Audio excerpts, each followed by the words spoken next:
Marcos 13, 24 a 27.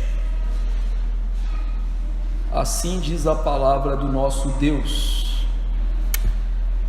Mas naqueles dias, após a referida tribulação, o sol escurecerá, a lua não dará sua claridade, as estrelas cairão do firmamento e os poderes do céu serão abalados.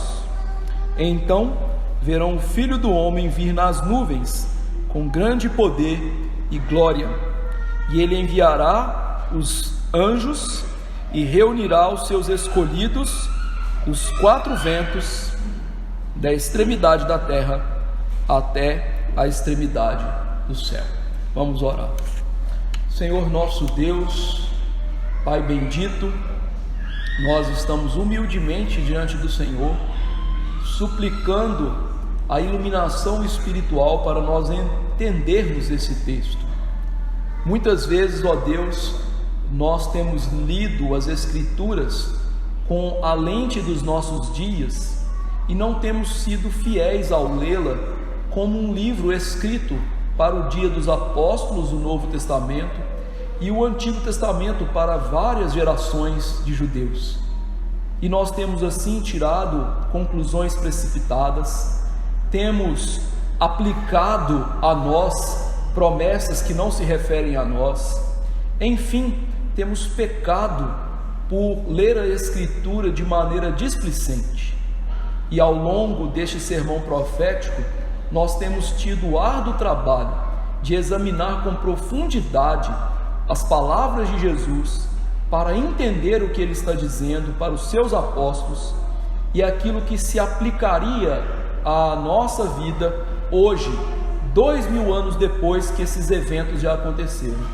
Por isso eu imploro que mais uma vez o Senhor me dê capacidade, sabedoria, que tudo aquilo que eu estudei essa semana o Senhor possa me dar capacidade de transmitir ao teu povo e que eles também tenham a mente atenta e agora aberta para a palavra do Senhor, e que ela caia não só na mente, mas pela mente caia no coração, e do coração para a prática nas nossas mãos, e que isto sirva para a glória do Senhor Jesus Cristo, de Ti, ó Pai, e do Teu Santo Espírito iluminador das nossas vidas.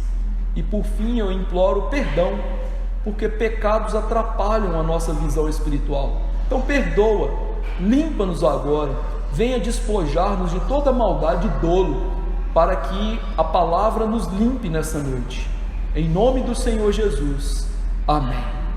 Queridos irmãos, nós chegamos naquele trecho que é mais usado pelos evangélicos para afirmar que esse sermão do Senhor Jesus Cristo está falando não da destruição de Jerusalém do templo, mas da volta de Jesus Cristo na consumação dos dias, na consumação do seu reino. No entanto, nós temos visto que esse tipo de interpretação é muito simplória, uma vez que não condiz com aquilo que diz o sermão profético. Esse sermão começa no capítulo 13, quando Jesus disse aos discípulos que olham para o templo e dizem: Senhor, olhe para essas pedras. E o Senhor Jesus diz: observem, não ficará pedra sobre pedra que não seja derribada. Então Jesus deu uma notícia terrível para eles, que o templo que eles tanto amavam e prezavam, que era uma maravilha daquele mundo antigo, destruiria ou seria destruído naqueles dias. E diante dessa afirmação de Jesus, os discípulos fazem a pergunta no verso 4: Senhor, dize-nos quando sucederão estas coisas, e que sinal haverá quando todas elas estiverem para cumprir-se? Veja que a pergunta dos discípulos está relacionada à destruição do templo que ele acabou de dizer.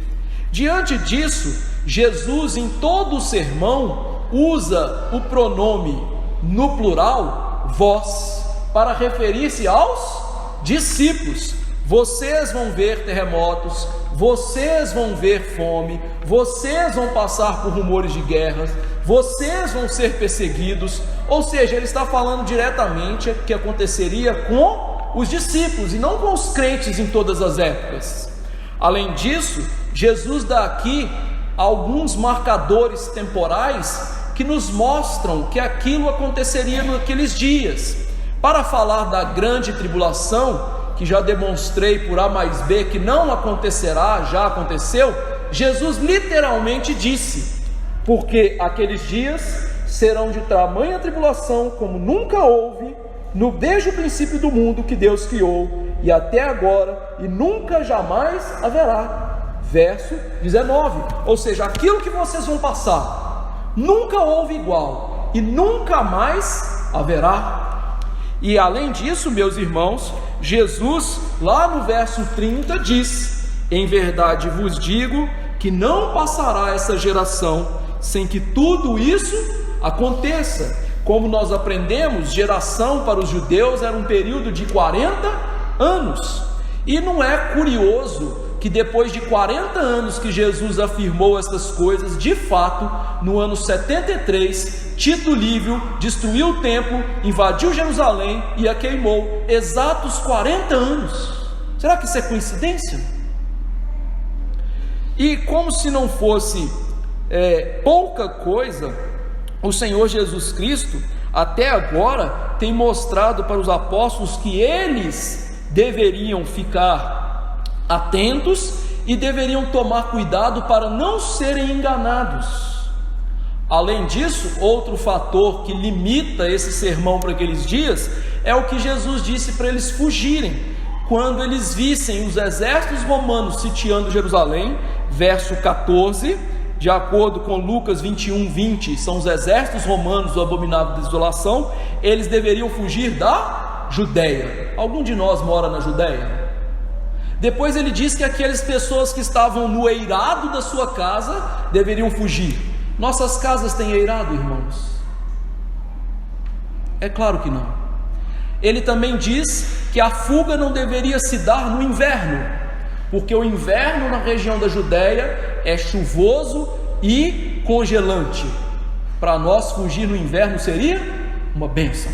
Então veja, todos esses fatores estão mostrando que os eventos que Jesus falou neste sermão não vão se cumprir. Eles já se cumpriram naquela geração.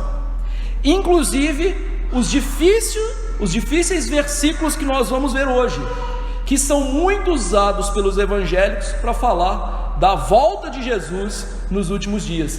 Mas Jesus não estava falando da volta dele nos últimos dias. Jesus estava falando de uma volta em juízo não presencial, metafórica, apocalíptica para Jerusalém, para destruí-la.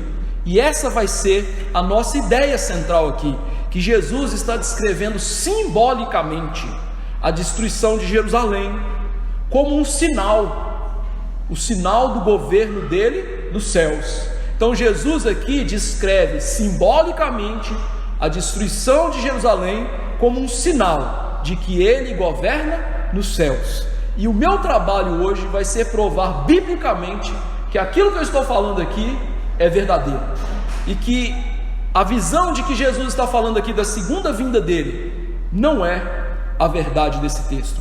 Em primeiro lugar, verso 24 e 25, deixe-me ler e explicá-los. Mas naqueles dias, após a referida tribulação, o sol escurecerá, a lua não dará sua claridade, as estrelas cairão do firmamento e os poderes dos céus serão abalados. Antes de mostrar aos irmãos o que Jesus está dizendo aqui, eu preciso mostrar aos irmãos o que Jesus não está dizendo, ou seja, acerca da sua segunda vinda, como muitos evangélicos nos nossos dias pensam. E a questão é, qual é o motivo de Jesus não estar falando aqui da sua vinda em glória? O contexto.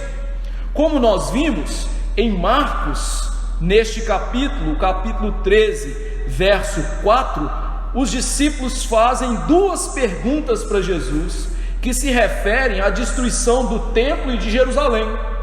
Na verdade, os discípulos fizeram mais de duas perguntas, Marcos propositalmente omite uma das perguntas por conta do contexto gentílico daqueles que recebem o seu evangelho. Eles não tinham noção de vinda do reino como os judeus.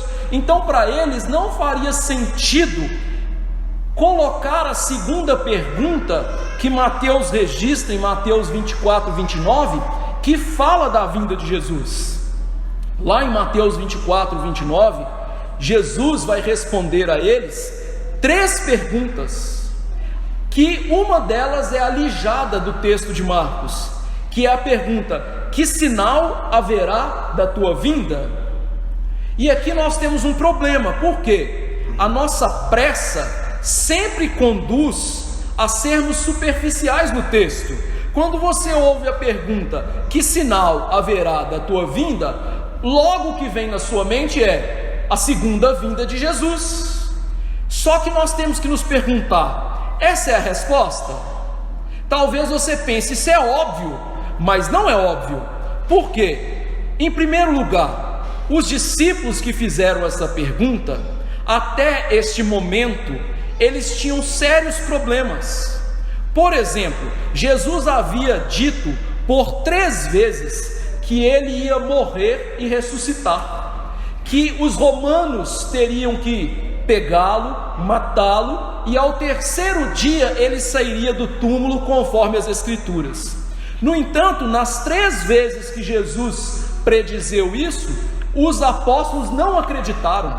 E não só não acreditaram, mas como eles não entenderam o que Jesus queria dizer com ressuscitar do túmulo. Além disso, quando eles ouviram que Jesus ia morrer, tão logo fizeram, lá em Marcos 8, por exemplo, os apóstolos trataram de demover Jesus dessa ideia. Quando Jesus disse: eu vou para Jerusalém morrer, Pedro disse diante dele: Jesus, não faça isso com o Senhor.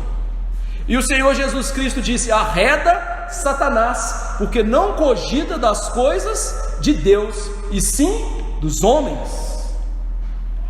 Então, queridos irmãos, até aqui, muitos detalhes do reino, da vinda de Jesus em glória e de outras coisas do ministério de Jesus não estavam claras para os discípulos. E se a morte e a ressurreição dele, que eram centrais ao seu ministério, não estavam claras, muito menos a questão da volta de Jesus em glória. Os discípulos até este momento, eles não tinham a menor noção do que era isso. Então, ao dizer que eles estão perguntando para Jesus quando o Senhor voltará em glória, é um anacronismo teológico, porque eles não tinham a menor noção do que é isso. Em segundo lugar, o que os apóstolos esperavam de Jesus Cristo? Lembre-se que João Batista apareceu pregando, dizendo que o Messias havia chegado e, portanto, o reino dos céus estava próximo. O Senhor Jesus Cristo aparece pregando em Marcos 1, 14 e 15, depois que João foi preso e ele foi para a Galileia, dizendo: o reino é chegado sobre vocês. No entanto, a expectativa dos apóstolos acerca de Jesus é que ele fosse um rei político, um rei vencedor, um rei que iria destronar Roma a partir de Jerusalém, e a partir de Jerusalém ele ia governar o mundo. Portanto, a pergunta deles: qual o sinal da tua vinda? Significa literalmente o seguinte: quando é que o Senhor vai passar a reinar a partir de Jerusalém? E para você não achar que eu estou inventando isso, logo depois da ressurreição de Jesus, o que os apóstolos perguntam para ele antes dele ascender aos céus? Vamos para Atos, capítulo 1, versos 7, versos 6 e 7. Olha só a expectativa dos apóstolos. Não tinha nada a ver com a volta gloriosa de Jesus. Então, os que estavam reunidos lhe perguntaram: Senhor, será este o tempo em que restaures o reino de Israel? Respondeu-lhe Jesus: não vos compete conhecer tempos ou épocas em que o Pai reservou pela sua exclusiva autoridade. mas recebereis poder ao descer sobre vós o Espírito Santo, e sereis minhas testemunhas, tanto em Jerusalém, como em toda a Judéia e Samaria, e até aos confins da terra. Jesus aqui corrige o erro dos discípulos, que estavam esperando um reino político, para mostrar a eles que o reino dele era espiritual, e que a partir do seu reino, ele alcançaria as nações da terra pela pregação do Evangelho. Então, queridos irmãos, a pergunta dos discípulos: quando virá o Senhor no teu reino? Já aconteceu há 2000 anos atrás, quando Jesus foi elevado aos céus, e Jesus recebeu todo o poder e autoridade, e mandou os apóstolos pregarem o Evangelho. E se você ainda não estiver satisfeito, em Mateus 16, 28, Jesus literalmente diz: em verdade vos digo que alguns há dos que aqui se encontram, que de maneira nenhuma passarão pela morte, até que vejam vir o Filho do Homem no seu reino. Meus irmãos, os apóstolos morreram naqueles dias de Jesus? Não, eles morreram depois. Faria sentido Jesus falar uma frase como essa? Não. Então a vinda do reino aqui, ele está falando é o quê? A entrada dele no céu, o governo glorioso dele desde o céu, e seria isso que eles veriam, e isso é a vinda dele. Então, tendo isso em primeiro lugar, e para me ajudar ainda mais um pouquinho, o capacitado teólogo Jonathan Edwards disse o seguinte: é evidente que quando Cristo fala sobre sua vinda aqui, fala sobre ele ser revelado e sua entrada no reino. Ou seja, os teólogos ortodoxos e piedosos da nossa escola reformada e a nossa tradição reformada de interpretação sempre entenderam que o que Jesus está dizendo aqui não tem a ver com a sua segunda vinda, mas tem a ver com a sua entrada no reino e o juízo sobre Jerusalém. Tendo isso em vista, agora nós vamos ver o que Jesus quer dizer. E antes da gente ver o que, nós temos que ver o quando, que o quando vai colocar uma pá de cal nessa ideia de que Jesus está falando da segunda vinda dele. Veja que Jesus literalmente em Marcos 13 diz: mas naqueles dias, após a referida tribulação. Meus irmãos, literalmente Jesus disse naqueles dias. Isso é importante porque no verso 17, ele usou essa mesma expressão ao falar do juízo de Jerusalém.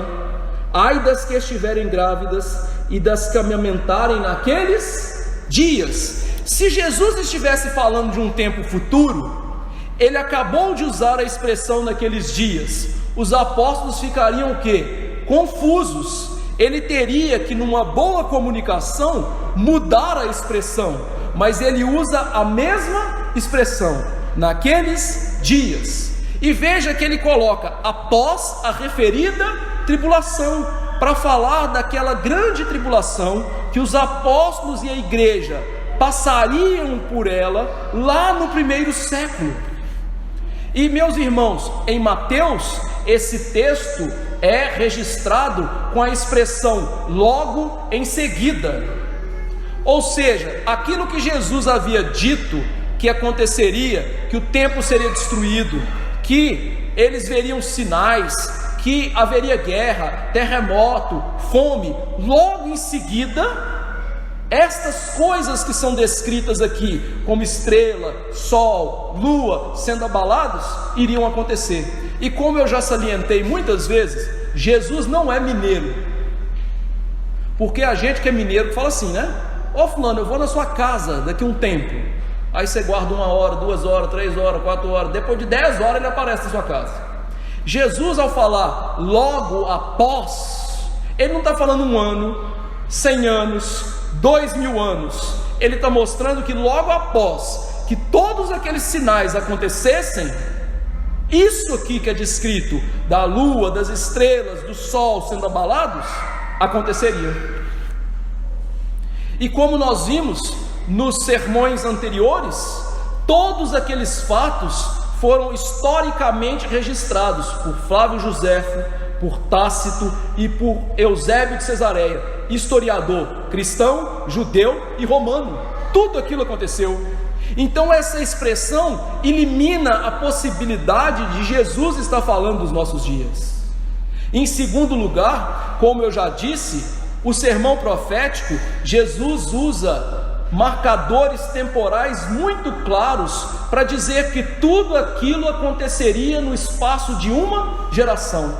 E o que isso tem a ver com esse texto? Simples. Quando nós voltamos ao Antigo Testamento e nós olhamos para as profecias que têm marcadores temporais claros, esses marcadores temporais, eles são literais. Ainda que a descrição de tudo que aconteça seja metafórica, as descrições de tempo são literais. Por exemplo, quando Isaías predisse que Ezequias iria viver mais 15 anos, quantos anos exatos o rei viveu? 15. Quando a profecia de Jeremias fala de um exílio que duraria 70 anos, o exílio durou exatos 70 anos. Quando o profeta Elias fala sobre 3 anos e meio de seca e fome na terra, quantos anos duraram? 3 anos e meio. Quando Moisés fala que no dia seguinte Deus iria dar codornizes ao seu povo, o que aconteceu? No dia seguinte isso aconteceu. Quando os anjos do Senhor apareceram a Sara e Abraão, falando que daqui a 1 ano eles teriam um filho, exatamente 1 ano ela teve um filho. Quando Eliseu disse ao povo dos seus dias que no dia seguinte os sírios seriam derrotados e haveria alimento e abundância para Israel, no dia seguinte isso aconteceu. E então, quando Deus não dava marcações temporais, é que você deveria especular, esperar, pensar quando aquilo aconteceria. Por exemplo, em Daniel 12, 8 e 9, ele diz: eu ouvi, porém não entendi. Então eu disse: meu Senhor, qual será o fim dessas coisas? Ele respondeu: vai, Daniel, porque essas palavras estão encerradas e seladas até o tempo do fim. Veja, ele não deu marcadores temporais. Daniel ia ter que esperar, o povo de Deus ia ter que esperar, porque Deus não delimitou o tempo.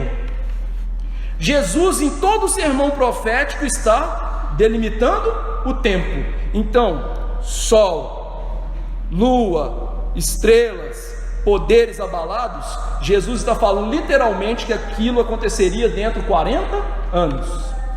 E o que ia acontecer? Jesus está descrevendo aqui a destruição do templo de Jerusalém de maneira, meus irmãos, profética. Lembre-se, esse é o sermão profético de Jesus. Jesus está aqui pronunciando toda a escritura com uma linguagem profética. E a linguagem profética, querido irmão, ela é claramente simbólica. Por exemplo, você pode tomar o livro de Apocalipse como um grande exemplo disso. Apocalipse descreve Satanás como um dragão. Satanás é um dragão? Não, ele é um anjo caído e portanto é um espírito. Ele não tem carne e osso. No Apocalipse, Jesus é descrito como um cordeiro no céu. Jesus é um cordeiro? Ele é um homem. No Apocalipse, Jesus aprisiona Satanás com cadeias por 1000 anos.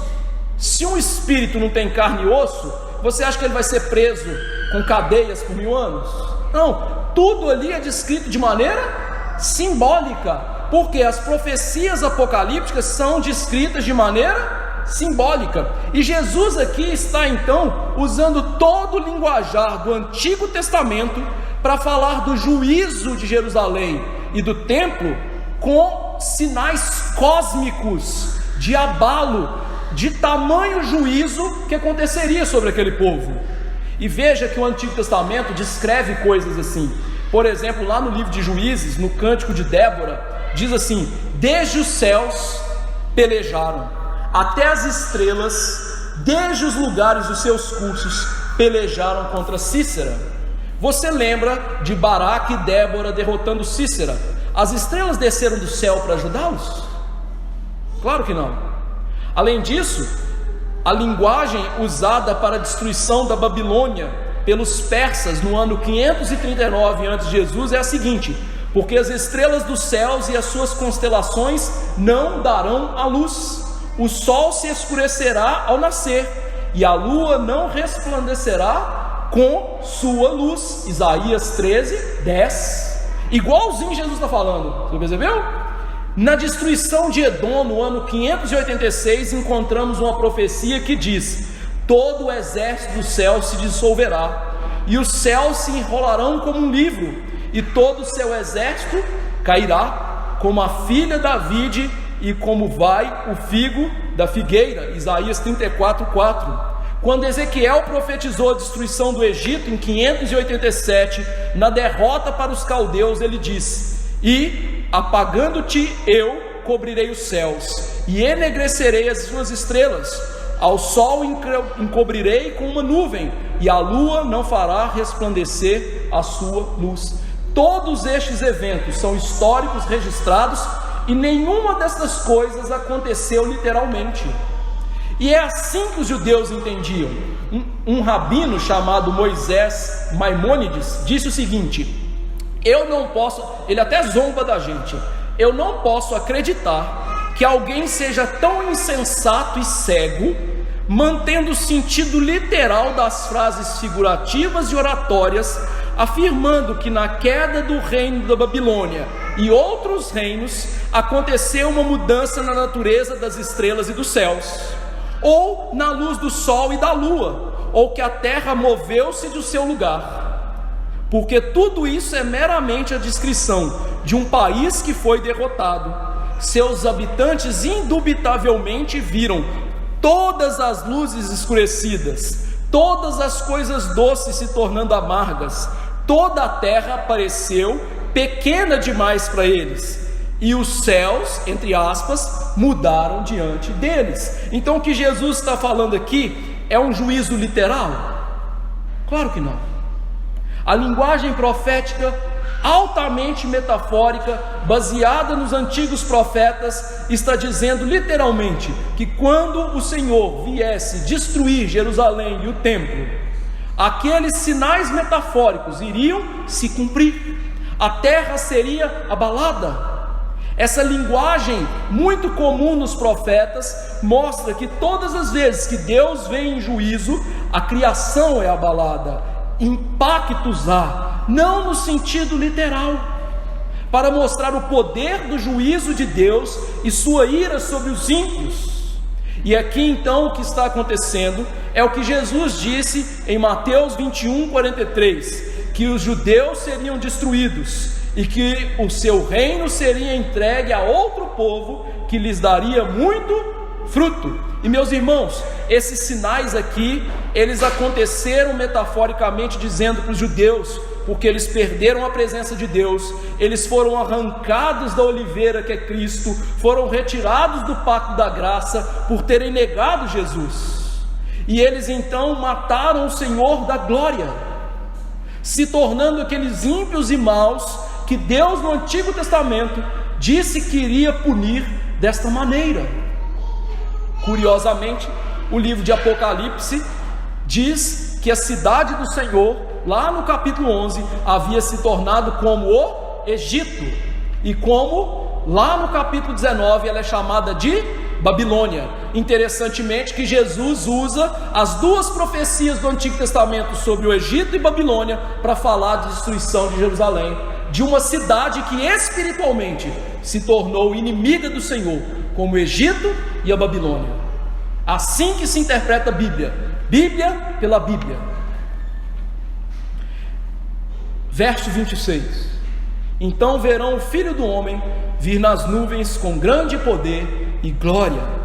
Depois de interpretar os versos anteriores e ver que Jesus está usando a linguagem dos profetas do Antigo Testamento, seria horroroso nós usarmos aqui uma fala literal de Jesus, como se ele estivesse voltando no fim dos tempos para consumar o seu reino e trazer novos céus e nova terra.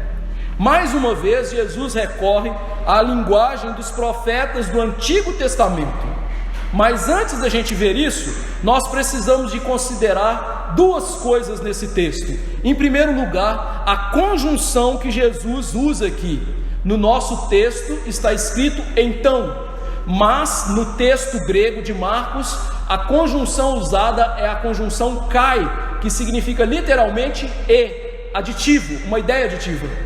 Essa conjunção é a conjunção mais usada por Marcos para indicar que os feitos de Jesus estavam se sucedendo, acontecendo abruptamente, e que o Senhor estava falando de coisas que iam acontecendo quase que concomitante. Você pode, em todo o capítulo, em todo o livro de Marcos, perceber que essa é a conjunção mais usada por Marcos, e ele sempre descreve Jesus. Jesus multiplicou pães e peixes, e fez isso, e fez aquilo outro, mostrando que as ações de Jesus eram tão rápidas, tão abruptas, uma atrás da outra, que parecia que as coisas aconteciam concomitantemente. Lá no sermão registrado por Mateus, ele usa a expressão toté no grego, que indica algo que acontece simultaneamente. Então o grego tira toda a possibilidade de Jesus estar falando de algo para o futuro. Jesus estava falando de que a sua vinda descrita aqui, que não é uma vinda literal como nós vamos ver, está falando de algo que aconteceria imediatamente, depois de todos aqueles sinais preditos anteriormente. Em segundo lugar, nós temos que examinar o título que Jesus usa para si mesmo, que é Filho do Homem. Jesus aqui, meus irmãos, está mais uma vez citando o Antigo Testamento. Abra comigo Daniel 7, 13 e 14. Daniel 7, 13 e 14.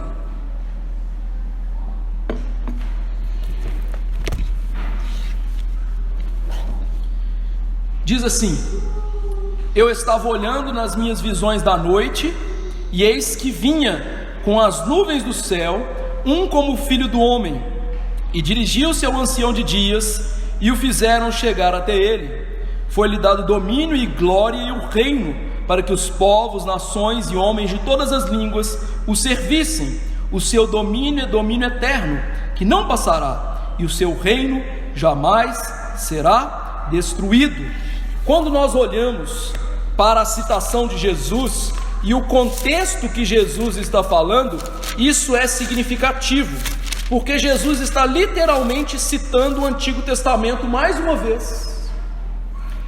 E Jesus cita esse texto por algo que ele significa.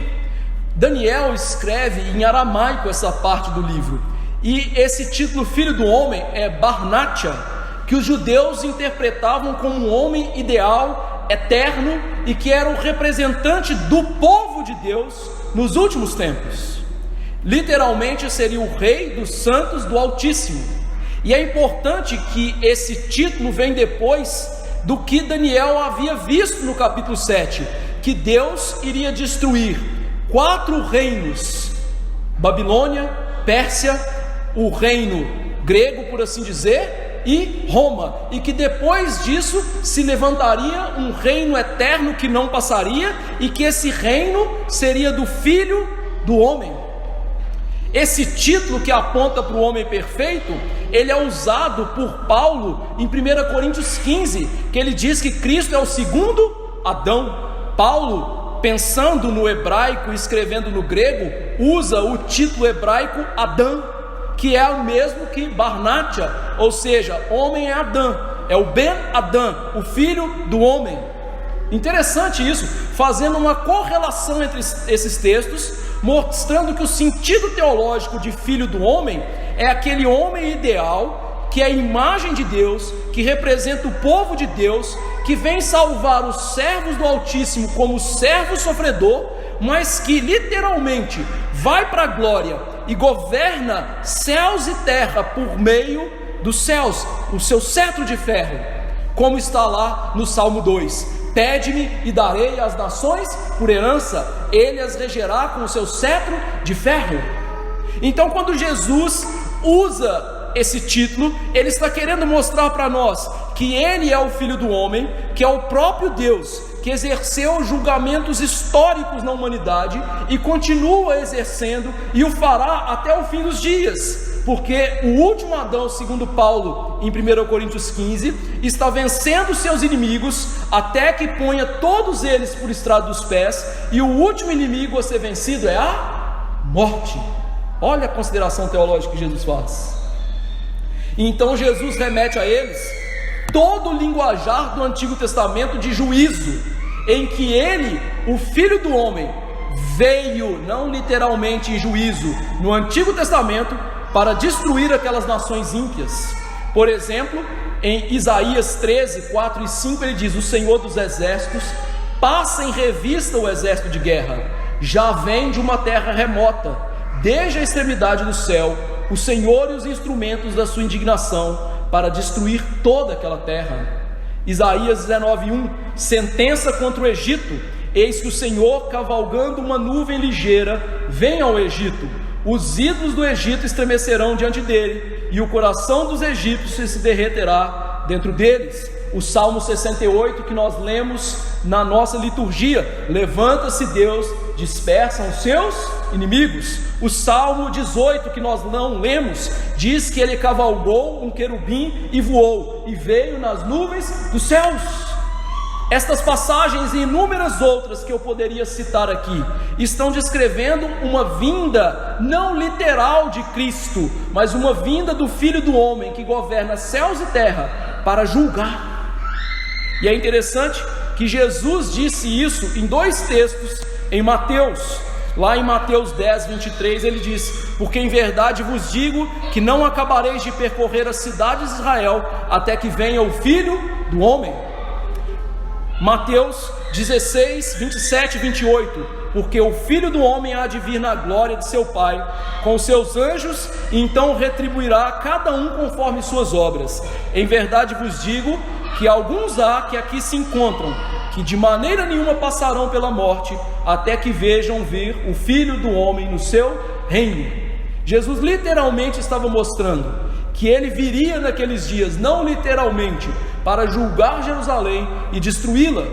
Curiosamente, no dia em que Jesus foi preso pelo Sinédrio, e ele foi interrogado pelo Sinédrio, e quando as testemunhas não estavam colaborando para matar Jesus, eles perguntaram para ele quem ele era, se ele era o Filho de Deus, e ele disse que ele era, e que eles veriam o Filho do Homem vindo sobre as nuvens.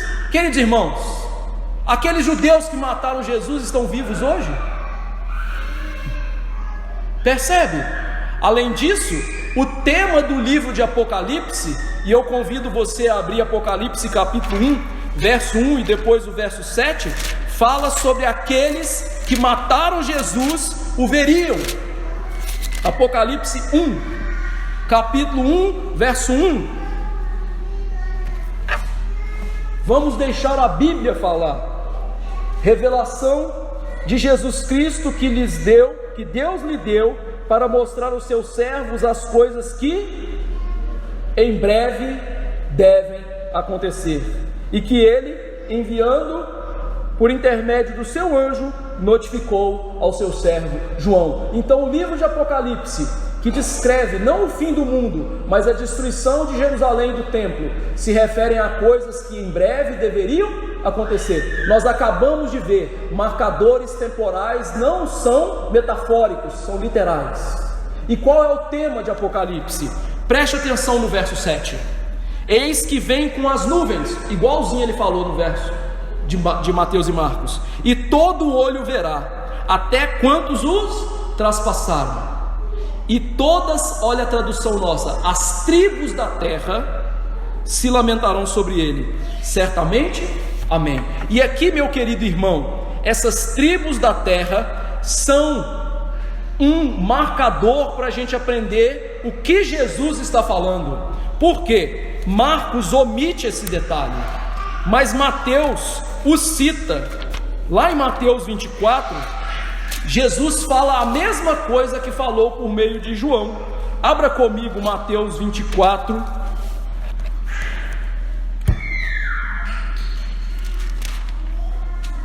verso 30. Veja que a nossa tradução aqui, para o grego, que é o mesmo, foi diferente, olha. Então aparecerá no céu o sinal do Filho do Homem, e todos os povos da terra se lamentarão e verão o Filho do Homem vindo sobre as nuvens do céu com poder e muita glória. Qual é o problema dessa tradução? Ela foi infeliz, porque a palavra grega para povos aqui não é etnê, que falaria sobre todos os povos do mundo.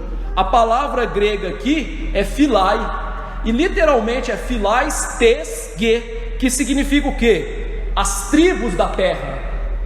Como Jesus disse lá em Apocalipse, as tribos da terra se lamentarão. E por que isso é essencial para a gente aprender o que Jesus está dizendo? Porque Jesus está literalmente citando o Antigo Testamento. Lá em Zacarias 12, que eu já preguei para os irmãos, verso 10, diz que todas as tribos da terra lamentariam. Diz Zacarias 12, 10: e sobre a casa de Davi e sobre os habitantes de Jerusalém derramarei o espírito de graça e de súplicas, olharão para aquele a quem traspassaram, pranteá-lo-ão como quem pranteia por um unigênito, e chorarão por ele como se chora amargamente pelo primogênito. Naquele dia será grande o pranto em Jerusalém, como o pranto de Hadad e Rimon no vale de Megido. A terra pranteará. Por que isso é importante? Porque no Novo Testamento e no Antigo Testamento, quando se usa essa expressão a terra, eles não estão pensando nas tribos do mundo, eles estão pensando na terra de Israel. Você pode ver isso, por exemplo, em Salmo 46, 6, que a terra é chamada literalmente, a terra de Israel, de a terra. Então, para o judeu, o que era a terra? A Judéia, Jerusalém e a Judéia. Então Jesus disse que quem veria ele? As tribos da terra, ou seja, as 12 tribos de Israel. E quando isso aconteceu? Quando Jerusalém se empilhou de gente para a celebração da Páscoa, os romanos a cercaram. E interessantemente, não só os romanos cercaram, impediram que saísse, e ali se reuniram as 12 tribos de Israel, e eles foram destruídos pelo juízo de Tito Livio. Além disso, é interessante porque o historiador Flávio Joséfo diz que naqueles dias foram notados pelas pessoas que moravam na Judéia eventos nos céus como se fossem cavaleiros andando, e ele não está mentindo, ele está falando literalmente, como uma testemunha ocular dos fatos. E curiosamente, o historiador Tácito dos Romanos diz que até mesmo os romanos perceberam uma movimentação no céu naqueles dias, como se fossem carruagens passeando pelos céus. Isso está registrado na história. Jesus não está falando aqui da segunda vinda, ele está falando da vinda dele, metaforicamente dizendo, teologicamente dizendo, tipologicamente dizendo, em juízo, para destruir Jerusalém. Como prova do que? Se você prestou atenção bem, lá no texto de Mateus, ele não diz que eles veriam o Filho do Homem, eles veriam o sinal do Filho do Homem. E por que isso é importante? Porque aquilo, a destruição de Jerusalém, funcionaria como o último sinal de Jesus. Os sinais apontavam para o reino, para a glória, para quem era Jesus. O último sinal de Jesus ser dado seria a destruição de Jerusalém, porque os judeus e então os gentios, salvos, crentes, poderiam entender o que? Jesus está no céu, Jesus reina sobre os céus e a terra, e ele está trazendo juízo sobre esse povo, como disse. É isso que Jesus está falando.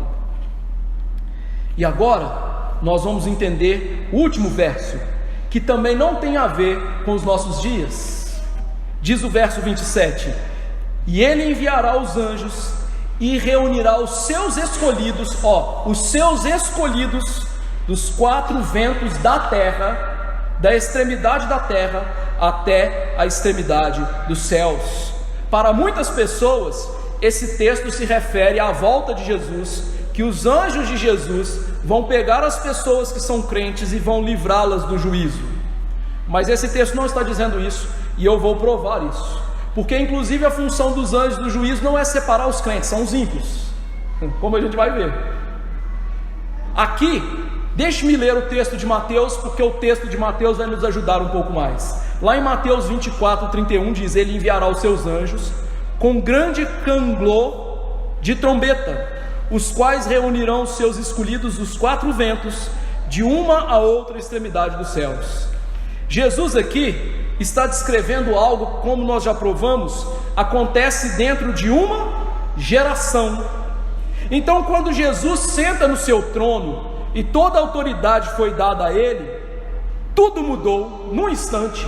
Ele entra no seu reino, e é por isso que é aqui o toque de trombeta, porque Jesus está referenciando uma festa do Antigo Testamento, que era a festa das trombetas, em que os judeus, por meio dos sacerdotes, passavam pelo território de Israel, tocando a trombeta. E o que aquele tocar de trombeta significava? O Senhor, Yahvé, reina. Além disso, significava o quê? Que Deus reina e expande o seu reino por meio da sua palavra. Então, a festa das trombetas aponta para duas realidades espirituais: para o avanço do reino por meio da palavra, e para o fato de que o Senhor reina sobre céu e terra.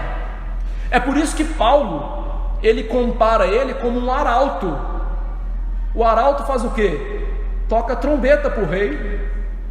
Ou seja, a pregação do evangelho é o toque de trombetas. Então, quando Jesus menciona aqui as trombetas, ele está literalmente apontando para aquilo que aconteceria naqueles dias, que é a pregação do evangelho, na inauguração do seu reino, na salvação das nações. E para que você entenda isso melhor, nós vamos precisar de alguma exegese bíblica. O primeiro lugar é entender que os anjos no juízo, se isso estivesse se referindo ao último dia, eles não eram enviados, ou segundo Jesus, para juntar os eleitos, mas para juntar os ímpios. Por exemplo, em Mateus 13, 41 e 42 diz: mandará o Filho do Homem os seus anjos, e eles escolherão do seu reino tudo o que causa escândalo e os que cometem iniquidade, e lançá-los-ão na fornalha de fogo. Ali haverá pranto e ranger de dentes. Então os anjos servem para juntar os ímpios. Assim será na consumação dos séculos: virão os anjos e separarão os maus de entre os justos, e lançá-lo-ão na fornalha de fogo. Ali haverá pranto e ranger de dentes. E lá em Apocalipse 14, a mesma cena é descrita. Então os anjos, eles não ajuntam os eleitos para ser salvos, eles ajuntam os ímpios para serem condenados. Aqui, literalmente, então, Jesus não está falando de anjos, mas ele está falando dos mensageiros dele, dos pregadores. Por que nós podemos dizer isso? Porque a palavra grega para pregador e para anjo é literalmente a mesma palavra.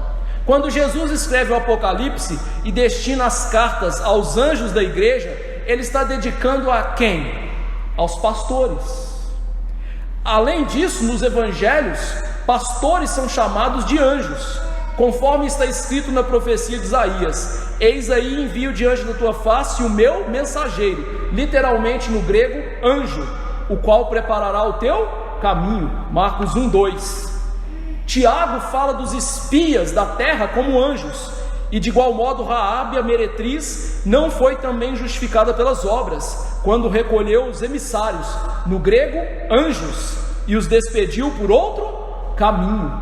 Veja, esses dois textos e muitos outros que eu poderia citar referem-se aos pregadores como anjos. Então esse texto não está falando de anjos, está falando de pregadores.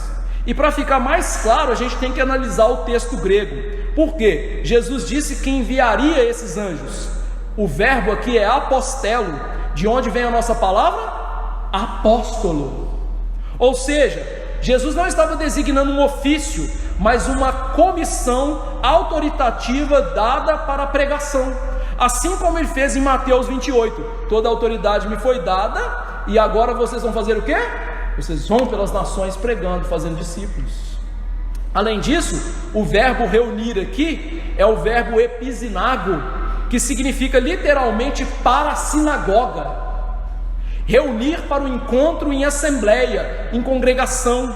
Os mensageiros de Cristo, então, que são os pregadores, estariam reunindo as pessoas na nova sinagoga do Senhor.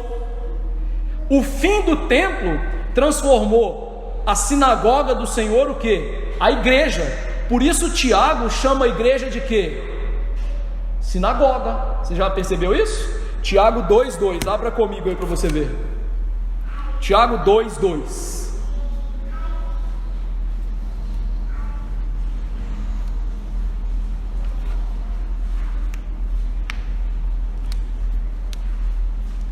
Tiago 2:2. Se portanto entrar na vossa sinagoga, ele chama a igreja de sinagoga. Algum homem com anéis de ouro nos dedos, entrar de luxo e entrar também algum pobre invejoso, ele vai falar: se vocês fizerem deferência, vocês estão lascados. Veja, por que é chamado de sinagoga? Porque sinagoga é sum agog, caminho junto. Interessante, no livro de Atos, os cristãos são chamados de os do caminho. Ou seja, Jesus está literalmente dizendo aqui: eu vou enviar os meus mensageiros, e o que eles vão fazer agora que eu vim julgar Jerusalém, e que eu sou o rei do reino, estou nos céus mandando? Eles vão pregar e vão reunir as pessoas na sinagoga, que é a igreja do Senhor. É isso que Jesus está dizendo. Porque aquela geração má e adúltera ia ser condenada. E para sacramentar isso, meus irmãos, você deve se lembrar que na fuga de Jerusalém, nós vimos que aquela fuga foi determinada como Jesus como um novo êxodo. Ou seja, o Senhor ia congregar o seu povo, tirando do meio da cidade que se tornou o Egito e a Babilônia, exatamente como ele fez no passado, no êxodo e no novo êxodo. E aqui nós temos um novo êxodo. E quem chamaria essas pessoas para sair da cidade má e adúltera, para serem salvos, tanto dos judeus quanto dos gentios? Os pregadores, por meio da pregação da palavra, mostrando que o reino de Jesus, que é um reino espiritual, ele avança por meio da pregação da palavra, enquanto Jesus julga as nações com seu juízo temporário, destruindo os seus inimigos, até que ele volte em glória. É isso que o texto está dizendo. É difícil? É, mas exige muito conhecimento bíblico, como vocês viram. Por isso a nossa primeira aplicação, já que esse texto já aconteceu, é: meu querido irmão e irmã, nós devemos interpretar a Bíblia com muito zelo, buscando todo o entendimento da revelação de Deus, porque a Bíblia interpreta a própria Bíblia. Dá trabalho. Acredite, eu fiquei horas e horas para fazer esse sermão. Li mais de 10 comentários essa semana para fazer isso. Mas todo cristão é chamado, não para pregar como eu estou fazendo aqui e expor um sermão como esse, mas todo cristão é chamado a estudar a palavra de Deus, a meditar na palavra de Deus. Afinal, o Salmo 1, que é paradigmático para o homem bem-aventurado, está escrito: medita na lei do Senhor, de dia e de noite. Chegou a hora de nós cristãos pararmos de ler Bíblia de maneira desatenta e como se fosse algo que atrapalha as nossas atividades dos nossos dias. Está na hora de nós investirmos como um empreendimento santo a leitura das Escrituras, gastando tempo em fazer isso. Eu sei que o básico para a nossa salvação e vida piedosa está muito claro. No entanto, quando nós somos chamados a estudar a Escritura com uma disciplina rígida de aprendizado, Jesus está nos chamando a deixar de ser meninos e sermos maduros na fé. Segundo lugar, qual é a vantagem de estudar Bíblia, de aprender Bíblia desse jeito? Lembre-se que Jesus, por mais de uma vez, disse nesse sermão: que ninguém vos engane. Meu querido irmão, note que o conhecimento dado por Jesus é para que eles não fossem enganados. Sendo assim, uma vantagem do estudo detalhado das Escrituras é o fato de que, maduros na fé, nós sejamos cada vez menos sujeitos ao erro doutrinário. Hoje há muita pregação disposta na internet, muitos livros cristãos sendo vendidos, e obviamente nós precisamos de ter zelo, cuidado e um bom parâmetro, um bom gabarito de julgamento dessas coisas, e o gabarito é a palavra. E para que nós tenhamos esse gabarito, é necessário que estudemos, gastemos tempo, meditemos nas Escrituras. Deixa eu fazer uma analogia para você. Você já viu um homem bombado que não vai na academia? Se acontecer, eu vou tentar roubar a genética dele, né? Ele gasta horas na academia, ele come bem, ele dorme bem, ele bebe muita água, e entre outras coisas, não é? Então, se para ficar forte tem que gastar tempo, como cristão você acha que você vai aprender por difusão facilitada ou osmose? É só ficar pertinho da Bíblia assim que ela vai entrar no seu coração? Não, tem que estudar. Vale a pena, faça isso. Terceira aplicação: Cristo está reinando do céu. O seu reino não tem fim, e o sinal que ele deu para a gente foi a destruição de Jerusalém. Deus não administra mais a aliança da graça por meio de um sacerdócio humano baseado em figuras e tipos. Nós temos um rei e um sacerdote com um ministério celestial, espiritual e eterno. Jesus não somente reina nos céus, mas Jesus, como nosso sumo sacerdote, ele apresentou nos céus, Hebreus 9, 13 e 14, o seu sacrifício para a nossa salvação. E além disso, lá dos altos céus, Hebreus 7, 25, ele vive sempre a interceder por nós, para nos salvar completamente. Então esse sermão, que parece trágico, na verdade apresenta essa grande realidade do nosso rei e sacerdote no céu, governando as nações, mas também nos salvando completamente. Quarta aplicação: Cristo não profetizou aqui a vinda iminente dele, e como nós vimos, nem mesmo os apóstolos aguardavam isso nesse sermão. Ele profetizou o estabelecimento do seu reino sobre as nações, para a reunião dos seus escolhidos, não da terra, mas dos quatro ventos, ou seja, de toda a terra, de todo o mundo, e não só de Jerusalém, da terra.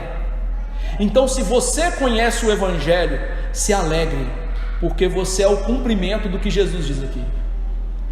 E não somente se alegre, saiba que esse reino avança em marcha gloriosa, até o dia que Jesus voltará para julgar os vivos e os mortos.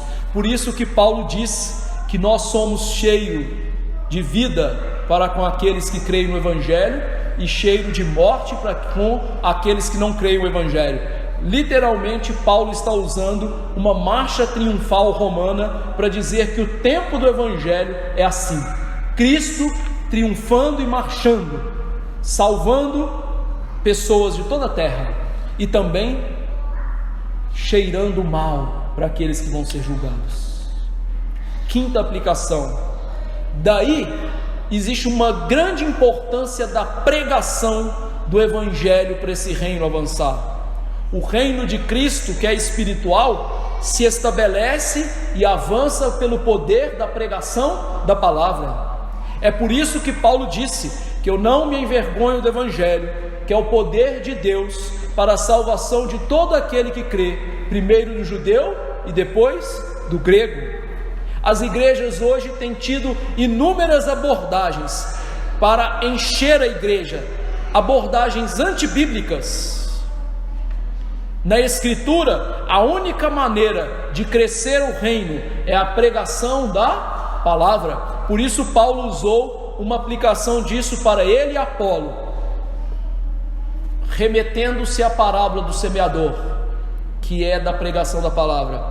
Paulo plantou, né? E Apolo regou. E quem deu o crescimento? Pregação da palavra. Então o reino avança pelo poder da palavra. Por isso que a principal preocupação da igreja, depois de glorificar a Deus, é a pregação fiel e a evangelização.